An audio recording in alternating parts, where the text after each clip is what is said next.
Hey everyone, this is Fabio and welcome back. And since we are almost at the end of the month, and I'm afraid that my following weeks are going to be pretty busy from one reason or the other, I've decided that let's just get on with this and just do the pickups of the month, since the May of month. Oh my god, already tired before starting. The month of May, it's almost over, and there's managed to gather a lot of stuff, really a lot for my usual standards, but without spending a lot of money. That's always the best thing.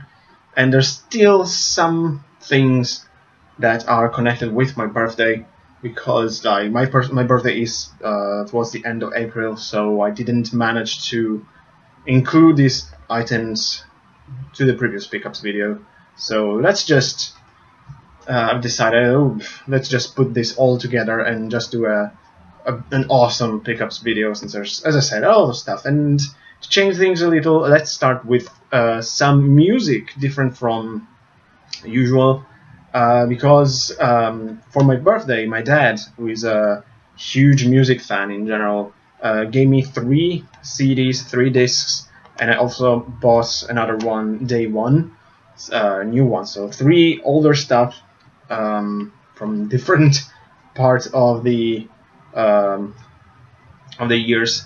The first one is something that I don't know personally. My dad actually have 2 or 3 discs made by them, and he said, "I think you might like it. Let me know what you think." And that it's Cowboy Junkies, the Trinity Session. I don't know them. I think they are a mix of country music, hence the name Cowboy, with some pop and soft rock, maybe ballads or something. As I said, I really don't know them. My dad said they're pretty good, and he recommended them to me. He gave me this disc and said, "I think you might like it, since you're very open-minded in terms of music in general." And it wasn't a surprise, even though it was for my birthday, because I was.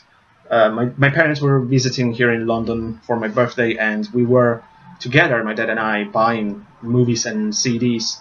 And he gave me this 3, starting from Cowboy Junkies. I'm really curious about it. I haven't got the time yet to listen to this, because mainly these other 3 discs has been taking most of my music time. And the following one is much more recent, and I've heard about them, even though I haven't following them. And after I listened to this disc, I'm sold. I'm a fan of this band. I'm definitely going to buy more discs by them. And this is, of course, it's the Decemberists. What a terrible war, what a beautiful war. I heard a lot about them by friends or over like on the internet or magazines. And I was really curious. It might sound dumb or like, "Oh, what's wrong with you?" because I love the cover of this disc, and I said, like, "Oh, well, I heard about them, and their music's supposed to be really good. This indie alternative rock with some other influence in their genre and their music." My dad bought this to me, and I listened to it, and it's fantastic. I really like it. It's a phenomenal disc. Highly recommend if you haven't bought it yet. Really, really good.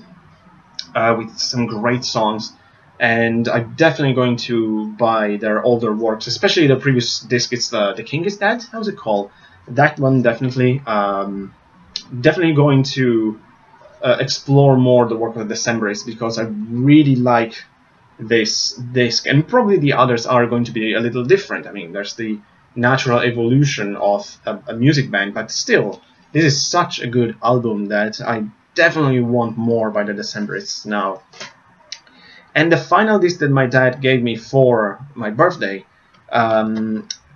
it's, oh no, what's the, I might be wrong with the name, but of one of the member of the band. Let's go with order. I was already going on a tangent, but it's Time, or Twilight, Time, by Electric Like Orchestra. I'm totally screwing up this. Electric Like Orchestra. It's a British alternative electronic rock of the 70s, 80s. I'm not sure if they were around already in the 60s. I don't think so. And their formed and their frontman is this is what I was thinking. I'm not sure. It's Jeffrey Lynne. I might be wrong, but I'm sure this is for certain that he was also a member of the famous super band, the Traveling Wilburys, and is more famous now and in the last decades as a producer rather than singer and musician. But Electric Light Orchestra is really good. They're also famous because they did a collaboration with Olivia Newton-John for Xanadu, the musical, and everybody said that the movie it's terrible, the soundtrack is really good actually. So I want to maybe see how it is, but Time, it's really good. I didn't expect it. I saw the cover. I'm shallow sometimes. Like, oh, this is a nice cover, but I heard about them before buying this, other than the cover. But you know, because of its collaboration with the Traveling Wilburys. And listening to this, I loved it. It's very, very from the 80s, even though like electronic, I mean, there is a lot of synthesizers, a lot of keyboards and stuff like that, and it's really good. It's not glam rock, but it's in the zone. But I prefer something like this than pure, simple glam rock, even though I love glam rock. But this is really good also because there is a story with this disc that it's the tale of a man from 1981, that's when the disc was made, and who all of a sudden wakes up in 2095, that's it, at the end of the 21st century, and is struggling by adapting to this different world.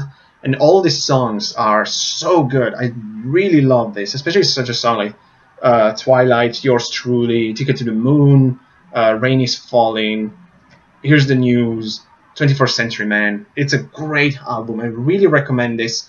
It might be a bit too much of the 80s for certain people, but oh yeah, Jeff Lynne. I was right, not Jeffrey. Jeff Lynne, just over here. But it's a really good and interesting album. So highly recommend Electric Light Orchestra Time. This is really, really good. And finally, more recent music. I'm a huge fan both of him and his band, even though he recently started to do stuff on his own as a soloist, but still working with his band. I am a massive fan of The Killers. They're my favorite bands of all time now, since I've discovered them listening to their first disc, Fuss. And when Brandon Flowers, their lead singer, started to do works as a soloist, going solo, I bought Flamingo day one, and of course I bought the Desired Effect day one. Even went to a concert here in London a couple of days ago and was phenomenal. Best concert I've ever been, because it is such a perfect showman. I mean, he is super nice, really good, like of course he is a singer, but he's so good even live that it's not so obvious, but also very nice, very funny, incredible good. I mean, it's such a talented singer. I really love The Killers and Brandon Flowers. The Desire Effect, this has got such a high recommendation. I think it's so good. It's different from Flamingo, meaning that it's more pop in a way, but there are some really good songs, and of course it's very much still in the zone of The Killers in terms of rhythm, because it's Brandon Flowers. It's music in a way, but it's just a really good album. And at the concert it was really awesome to listen to this new song, some songs from Flamingo, and of course he couldn't avoid singing songs like Human, Jenny Was a Friend of Mine, and Mr. Brightside. I mean, come on, how can you not do this? But Desire Effect, huge recommendation, fantastic album, really, really great. I really love Brandon Flowers and The Killers, of course. I'm a massive fan. And to change the rhythm again, instead of getting to the movies, let's keep them for last and move to the games, because I only bought 3 games. Also because I decided it's something that I do here and there, that I want to finish some games before buying too many new ones. So and also because these are going to be long playing sessions. And recently I've been finishing some games, but of course it takes time. Like I play a lot of RPGs, and those are long games. I don't have much time because I have a lot of things going on other than games. This is just a hobby, so I don't spend my time playing games. This is like 1% of my free time. It's gaming, because we all know adulthood sucks. So, but anyways, keep buying games for both the PSP. Now that I have my new PSP, there you go. It's a 2000 model, I think. Because there's a story to be told about my PSP. Like, I brought my first one breakdown. Like, I don't know how it happened. I ordered another one on Amazon and it arrived pink. And I at first I said, oh, I don't care if it's pink. I want to play my PSP. But then after a while, I was keeping it in my hand, ready to play some Silent Hill. And it was like, no, this is wrong. Playing Silent Hill on a pink PSP. Screw this. I want a normal one. Also because I didn't order on purpose a pink PSP. I ordered like a silver one and it arrived pink. Oh yeah, there was some confusion with the order. We'll send you another one. Of course, it never arrived, so it was refunded. And with that money, I bought a Model 2000 black PSP. It arrived like a couple of weeks ago, and it's black. It's not pink or anything like that, so I can play some games. And to inaugural my PSP, I decided to play Lunar, and that's what I play now. But let's move to the new games. Let's start with the Vita. There's just one game, and that is Soul Sacrifice. I really wanted something like more action RPG.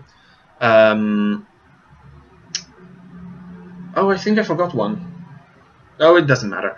I really wanted something more action RPG, and I was really not certain between Soul Sacrifice and another one, Tokiden. I might be wrong, I don't remember, but I heard so many good things about this. I'm not sure if it's officially part of the Soul series, like Dark Souls and those games, or if it's just a spin-off. But I'm really, really curious about this now. I'm playing soon. Now I got other things going on my Vita, but I'm really curious to play this. It looks awesome for being a Vita game, of course, but we know that Vita is very powerful. So, but I'm also very interested in the concept of like the darkness of this Soul series, kind of sacrificing yourself to get the powers. Really curious about Soul Sacrifice. Can't wait to play this. My Vita library now, it's getting bigger and with interesting games of all genre. I'm really happy for that. The usual proof that there's plenty of games on the Vita, even like physical copies like this, not just PSN games. While on the other hand, for the PSP, I decided to start a big RPG marathon. As I said, I started with Lunar, and these are the next two games that I want to play on the PSP to do this sort of RPG trilogy. These games have nothing to do with each other than they're RPGs. And let's start with this. A game that I always wanted to play, a series that I always wanted to get into, but never happened for, I don't know, the first games were never released in Europe. Other games I had the wrong consoles. Like these games also start to get, there was like on the PS2, and at the time I didn't own a PS2, and that is Star Ocean. So there you go, Star Ocean First Departure. I didn't expect to be this expensive. I didn't spend much for this, luckily, but still, I was like, wow, for a PSP game, still, because I found, like, on Amazon, it was like £50 or something, and I was like, whoa, no thank you. Then I found this on eBay. This is a North American copy, but of course our PSP, our beloved PSP, it's region free.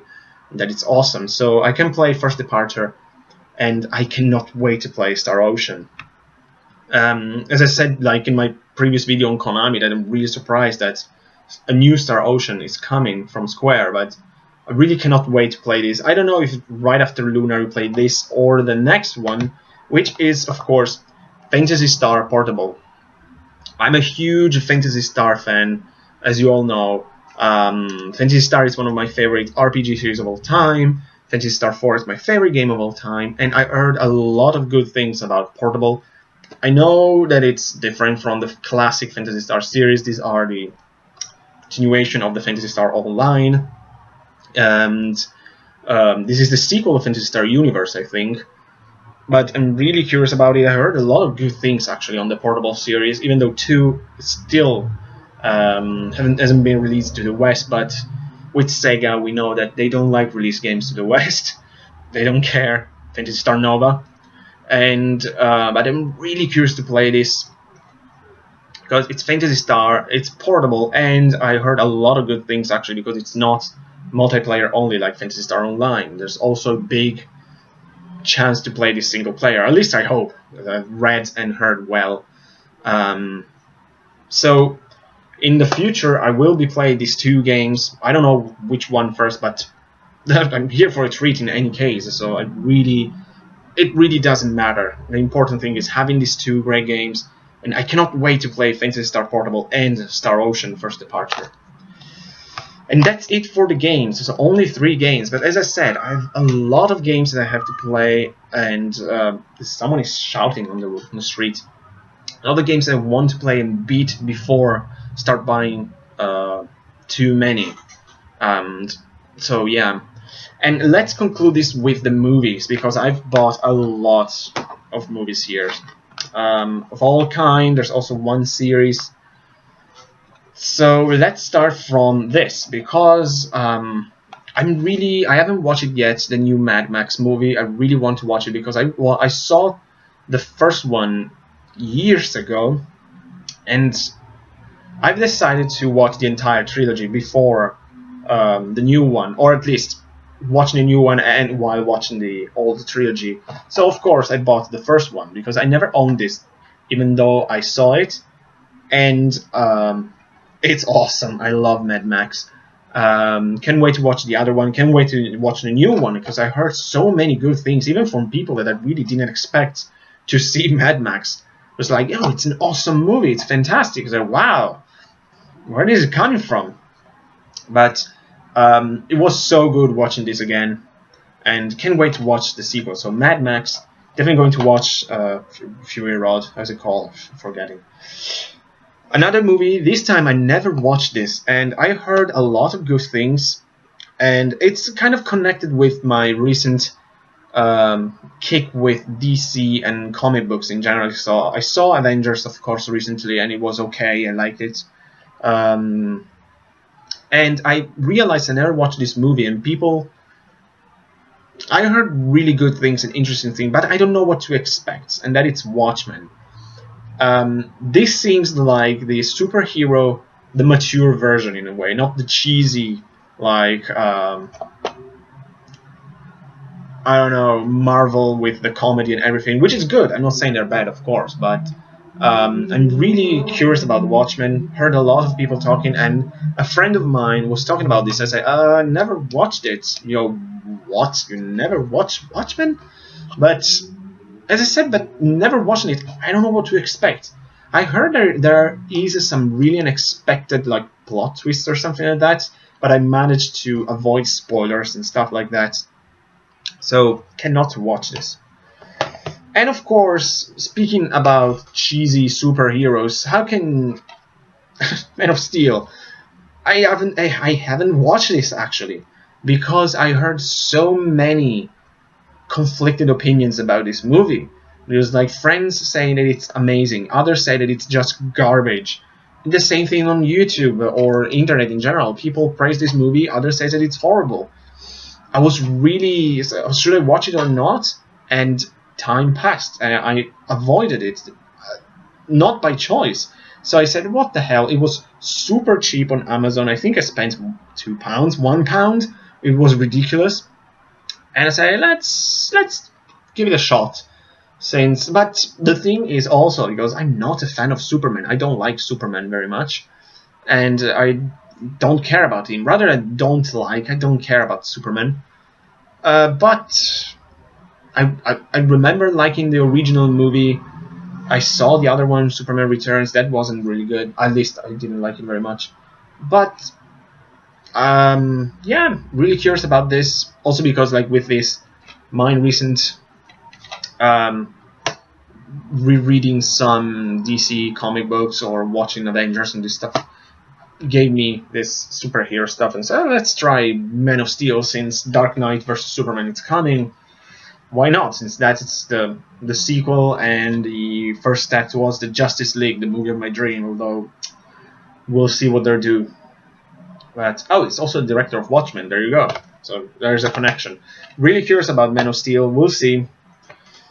Also, yeah, let's go with this.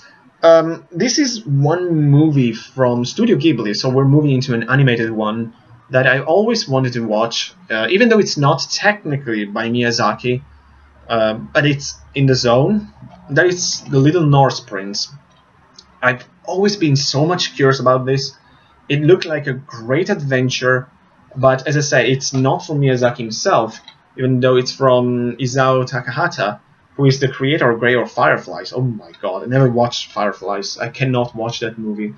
But I'm so curious about this, mixing anime with Norse mythology. That's really interesting. And it looks like a really charming and beautiful adventure. And I cannot wait to watch this. And as I said, it's one of the Studio Ghibli movie, not by Miyazaki, but Studio Ghibli in general, that I was the most curious about. So I cannot wait to watch Little Norse Prince. Oh god, it looks so beautiful. I was just looking behind. Also because these movies by Studio Ghibli now, because it's popular, are so expensive, so it's difficult to find them. I mean, I don't want to spend £10 for an... where's the date? Can't find it. But it's an old movie. It looks like in the 80s or something like that. Maybe it's even the 70s. I don't think so, but... So, I was like, really? It's very expensive. So I managed to find it a little cheaper. It's the same thing. There are some weird, really old movies, like... now I don't remember the director, but it's like a 1920, 1930 movies, and it's like £10. House, the Japanese horror movies of the 70s, that's £10. I mean, that's a lot of money for these kind of movies. They're really old, even though they're classics, but House classics, I don't know. It's more of a cult movie, but moving on, just another tangent. It's really easy for me going on tangents with movies and games and stuff like that. This is a movie that I've always been curious about, of this political criticism, satire, and I saw it. I ordered this something like 6 months ago, and it never showed, so I was refunded and everything, and rebought it. It was even cheaper, so I was lucky. And it's Brazil, by Terry Gilliam. He's one of the Monty Python guys, I think. I might say something really stupid, I'm not sure, but I think he's one of them. And I've always been very curious about Brazil. It's also a really good cast, by the way. But it's all about this dystopic future with this sort of regime where everything is perfect. What's the thing? It wasn't about forbidding love, I think. I don't remember. I just read it some years ago. But it is, again, it's a classic movie. And I really like this sort of political satire and criticism in the line of like 1985, 86. Oh god, what's that? 1985, I think. I might be wrong, but so really, really curious about Brazil. I cannot wait. I mean, this image on the behind is so friggin' creepy, and I'm so curious to watch this. I'll keep this the best for last. So let's move on to. I already mentioned this in a previous podcast, in a previous video. I'm really getting into this series. It's becoming one of my favorite because I love sci-fi, science fiction, and I even love it more when it's more realistic in a way. So there is a sort of, I don't know what to call it, characterization, but the universe, it's more believable, and that is by adding the political context.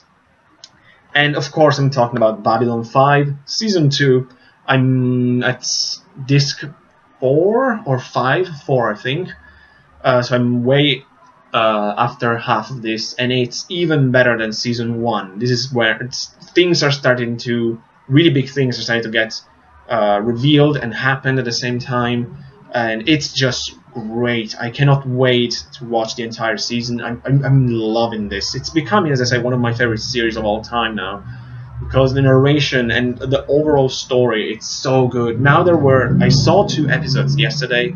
I actually rewatched an episode that I already watched because it was so good. It was one like the Interstellar Network crew interviewing the people on Babylon 5s, like the military staff, the diplomats, and all, like some of the workers. It's like this sort of reality show on Babylon 5. It was so awesome. Meanwhile, there was this crisis between the Centauri and the Narns. I love that. And the next episode, like, there's this huge revelation. It's wow, I'm loving this. I really, really like it. And already have season 3 on the wishlist on Amazon. Cannot wait to watch that. But still have to finish season 2, which is fantastic. Love John Sheridan, the new captain of the station, even more than Sinclair. I don't know if it's good or bad to say, because I really like the character of John Sheridan. It's fantastic series. I cannot recommend this enough. It's a classic sci-fi. Maybe I was the only one who haven't watched it yet, but I'm really getting into this. I love it, and it has all the elements that I love from more deeper sci-fi. I mean, as I say, the characterization of the universe, the political elements, the plots, the plotting, and everything. I love this. It's all the same reasons why I love Star Trek now, why I loved Mass Effect. I only play one game, and playing through the second, but all this more structured universe, more believable because of this political context. It makes it so good, and this is a must, I think, for sci-fi, and I cannot wait to go on with this really brilliant story. And finally, the final item, as I said, I kept the best for last. This is something that I wanted to buy in a long time, but the first time I was looking for this, it was insanely expensive. I was like, whoa, this is a cheap movie, and even though it's a cult movie, I think, but it's bad. It's a bad movie, but it's so awesome at the same time. I love this movie. And of course, it's The Incredible Last Dragon. Where do I even start talking about this movie? Well, let's start with saying that I rewatched this. I never watched this since recently, like last year or something like that. I went with a good friend of mine to a all-nighter at a cinema, the Prince Charles Cinema here in London, which is my favorite, because they're making all these great events with nerdy movies, with movie marathons and stuff like that. Fantastic, best cinema in London. And I went to this event where it had 5 or 6 martial arts, like it was called like VHS martial arts movies. And it started with a sort of independent student project of the 70s or something. It was insane. I thought I was on drug watching that. I don't remember the title, unfortunately, but I don't know if there is a physical release of that movie. But it was simply unbelievably insane. Then there was Last Dragon. And as I said, I never watched this before. And I couldn't believe how awesome this terrible movie is. Terrible, it's not a bad movie. I don't want to... But it's very cheesy in a way. But I loved it. I loved it so much. I really wanted the DVD. The main reason to watch this movie, because this is not just a martial art movie. There's also music. There's a lot of comedy. Like, this is like put in a blender, like martial art in Harlem, 80s pop music, because there's Vanity. It was like the protege of Prince or something like that. And a lot of comedy. This movie was like, wow, what am I watching? This movie is so cool. But the main reason to watch this movie, it's because of the main villain, which is Sho'nuff, and is played by Julius Carey III. And he is one of the greatest movie villains of all time to me. I mean, I will never forget the lines. Every time he is challenging the protagonist, like Leroy Lee, this sort of this black kid is obsessed by martial arts, and Bruce Lee even has the same yellow costume.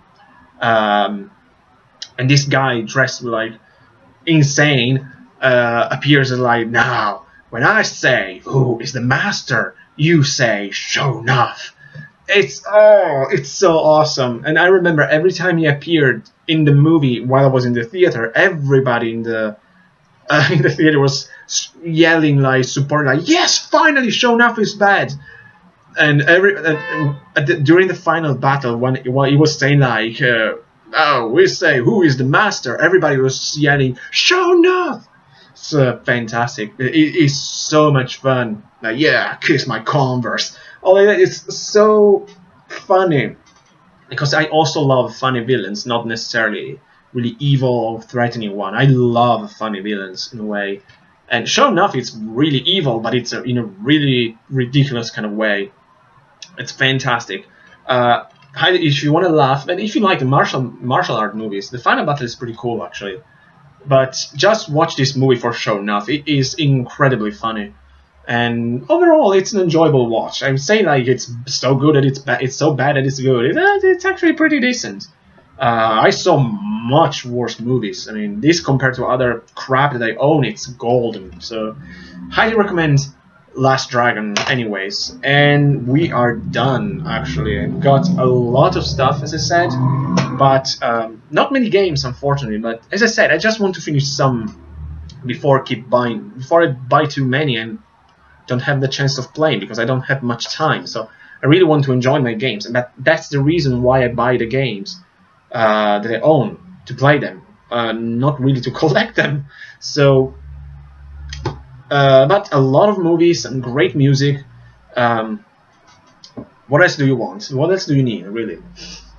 I'm gonna stop now. Okay, guys. Thanks so much for watching. See you next time. Take care.